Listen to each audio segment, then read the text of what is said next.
Ayun. Palakpakan naman natin si Ma'am Teresa. Ayan, so syempre, Ma'am Teresa, do you have any message for your visitors and also to your children's po? Na siguro sa salamat Lord. Kasi surprise talaga.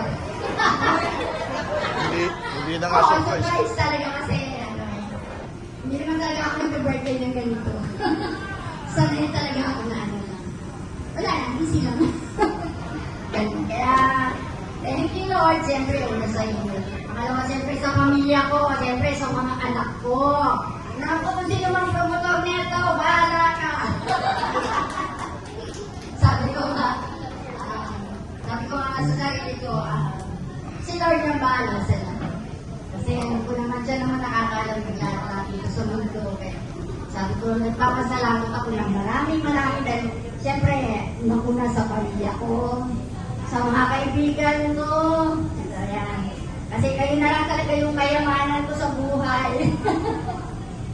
Sabi nga nila, yan talaga tinitreasure ko.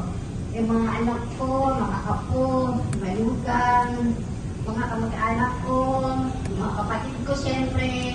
Yan, mahal na mahal ko kayong lahat. Kaya sabi ko nga, sorpresa talaga sa akin to. Sabi ko, tapos sabi ko, itong mga aking mga kaibigan na talagang tinitreasure ko rin sa buhay ko yan.